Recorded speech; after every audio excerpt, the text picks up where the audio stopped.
আসসালামু আলাইকুম। আজকে আমরা নায়েগ্রা 100 এই ট্যাবলেটটি সম্পর্কে আলোচনা করব।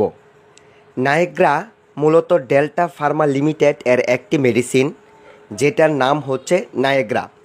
এটার 3টি ক্যাটাগরি হয়: নায়েগ্রা 100, নায়েগ্রা 25 এবং নায়েগ্রা 50। তবে সাধারণত নায়েগ্রা 100টি বেশি ব্যবহার করতে দেখা যায়। নায়েগ্রা 100 বা নায়েগ্রা, এটার জেনেরিক নাম হচ্ছে সিলডেনাফিল। এটি মূলত যাদের লিঙ্গ উত্থানে অক্ষমতা রয়েছে তাদের জন্য নির্দেশিত। যাদের একদমই যৌন মিলনে অক্ষমতা রয়েছে, লিঙ্গ উত্থান হয় না, লিঙ্গ নিঃশেষ হয়ে যায় অথবা অল্প সময়ে বীর্যপাত হয়ে যায়, তারা এই মেডিসিনটি ব্যবহার করতে পারেন। সাধারণত এটি ব্যবহারের নিয়ম হচ্ছে যৌন মিলনের 1 ঘন্টা পূর্বে 50 মিলিগ্রামের একটি সেবন করা। তবে সমস্যার মাত্রার উপর ভিত্তি করে 100 মিলিগ্রাম পর্যন্ত সেবন করা যেতে পারে।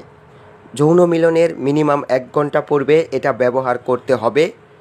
এই সিলডেনাফিল সাধারণত যখন যৌন মিলন সংক্রান্ত কার্যাবলী সম্পাদনা করা হবে তখনই এটা কার্যকর হয় বা তখনই এটা কাজ করবে।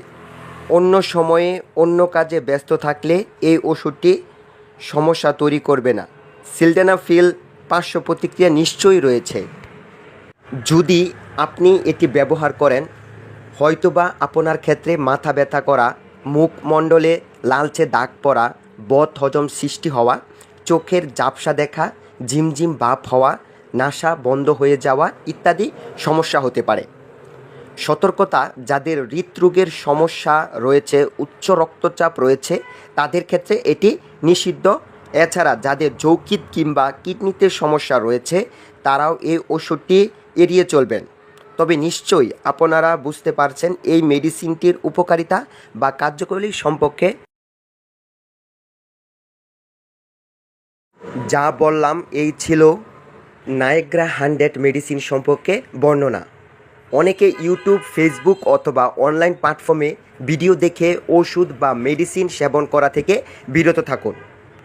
আপনার যদি যৌন সমস্যা থাকে তাহলে নিশ্চয়ই একজন যৌন বিশেষজ্ঞ ডাক্তার দেখাবেন।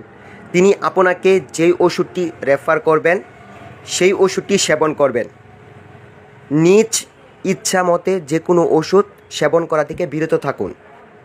এবং যারা এখনও আমার চ্যানেলটা সাবস্ক্রাইব করেন নাই, অতি তাড়াতাড়ি আপনারা মেডি এক্সপ্রেস চ্যানেলটাকে সাবস্ক্রাইব করে ফেলেন, কারণ এখানে পেয়ে যাবেন সকল ওষুধের তথ্য। ধন্যবাদ।